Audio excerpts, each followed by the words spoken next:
Well, hello, friends. Welcome into TexAgs Rewind, presented by our good friends at Yeti. The Fan Show guys and Leanna at the Angry Elephant News and Social Center here celebrating. Well, you are celebrating something. What are you celebrating? We're celebrating the Rangers' first ever World Series victory. Wait, they won last night? They won the entire thing. Oh, they're going to be in first place for the next 365 days, approximately. Hunter, what is your favorite part of the show?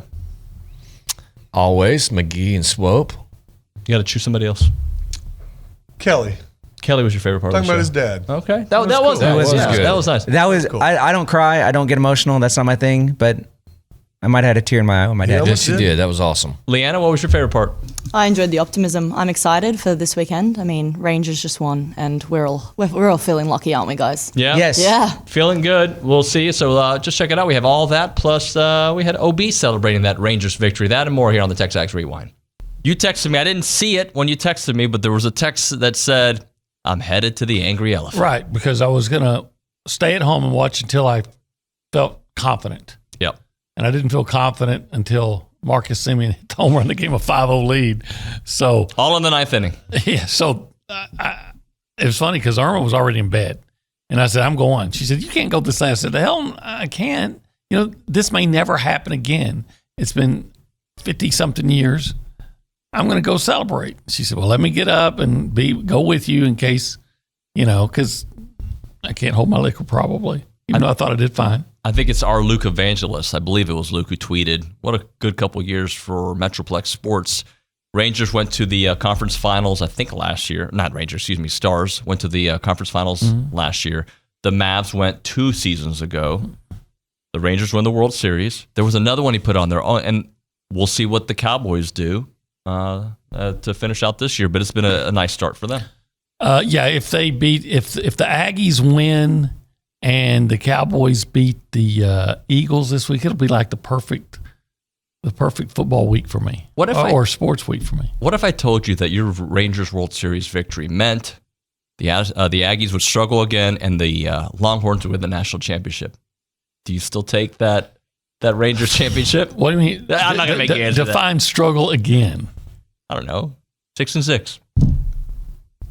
Well, seeing as though right now they're out of the championship picture, I'd probably say, well, what's the difference really between 6-6 and 7-5 or 8-4? Remember, there's the added caveat: Longhorns win it all. The Longhorns don't. They don't I affect root you. against them, but they don't affect me. There you go. That's a good answer. I worry about Alabama and LSU and Ole Miss. Real teams. Yeah, Texas is just another team out there. They might as well be.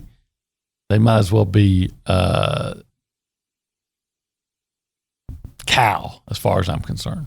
How important is this game in the grand scheme of things, considering they haven't won on the road? People are starting to decommit. Like, you can change so much going on the road and having a win with an offense, by the way. You got to have some kind of offense. How big is this game in your eyes for so many reasons? I mean, I think every game's big, especially when you play in this conference. And to sit here and think that it's college football. Anything can happen. And so just focus on your opponent. And if we can get a win on the road, I think it'll create some momentum. Something that we've been lacking here. And so if we can go get a W against a really talented football team like Ole Miss, Changes everything, guys. It changes everything. Now, things have to happen and go our way. I mean, we don't control our own destiny, unfortunately. But if we can beat Ole Miss, it's the definitely optics look completely different, don't they? I mean, it's a huge opportunity. It's a huge game. I think we all know that and understand that. It's a good football team. You're going to have to play your best game of the year in order to come out victorious. But we all know, we've been saying this all year long, that if we do that, we're going to win. I mean, that's the reality of it. I don't care what the record says. I don't care what's happened in the past. We have the Jimmies and the Joes to get the job done. We got to go out there and use this term and do this thing called execute, which I know Aggie fans don't love hearing, but it is true.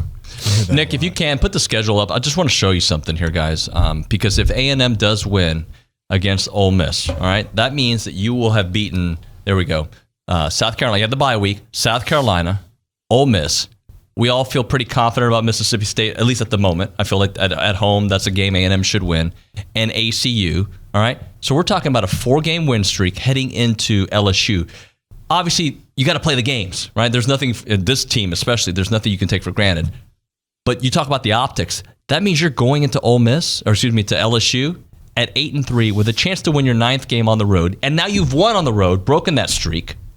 The whole thing feels so like when you talk about there it is. And I will say this, if that's the case, the optics change too, and you start looking back at Tennessee and Alabama, and you start saying, well, man, we were really the better football team that day. It's kind of a combination of what they've done, but just tightening up some other things, right? I mean, it's obvious that they really trust that defense. And oh, by the way, you know who else is impressed by that defense? Lane Kiffin. And I know Kiffin likes to take jabs at Jimbo, but you could tell by his early week comments the respect that he has for the talent on that A&M roster. So one, defense has to show up again. And then two, I just think, again, I don't know how to say this delicately, at a certain point, you do have to open things up a little bit more for Max Johnson. I understand, by the way, the offensive line is not playing great right now.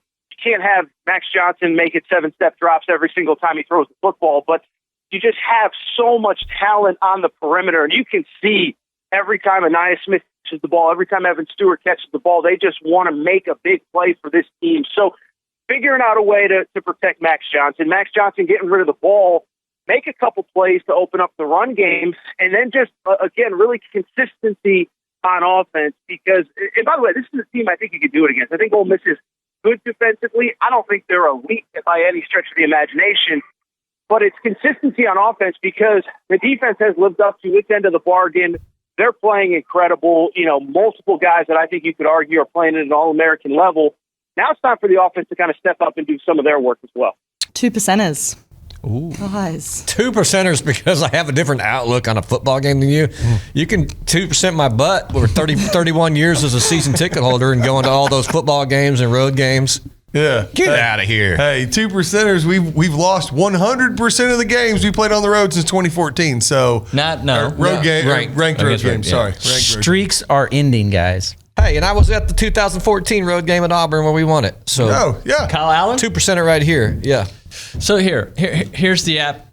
I don't think everybody fans their own way, right? This is the fan show. Y'all fan like there's certain games in my sports, and I'm not saying Aggie stuff. I'm just saying there's certain games that I don't want to watch because I feel like I disrupt the energy that's going on. It's weird. I fan a certain way. Like during the Astros playoffs, there was a few games that I just didn't want to watch because I felt like it just put me in a bad mood. There's other sports I have to watch every second of Aggie football. Like we all fan different ways. It's just different. Yeah, there's a guy that I won't say his name that I deal with on a fairly regular basis. Pablo.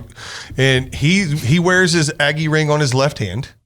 He's never missed a muster, goes to all the silver taps, does everything. I mean, he is as red-ass Aggie as you can possibly get. Good for him. He is the most negative Aggie football fan I've ever met in my entire life. I mean, so that dude is not a 2%er, but he can call a spade and see that this team has underperformed for the last 6 seasons and hasn't won a road game in 2 years and a ranked road game in almost a decade. So yeah, you're not a 2%er by being a realist.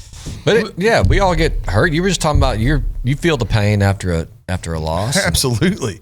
I was just telling them off air that it's easier to go to the game because if we lose, you walk out and everybody's kind of, misery loves company and you're with all your friends. Yep. But if I'm at home watching it by myself, I sit and sulk and angry and mad and all that. And then, and then we have to get on the radio and explain this. And I mean, what do you want us to just sunshine pump the entire time? A team that that's 5-3? All right, friends, let's break it out. Who's going to end it for us today?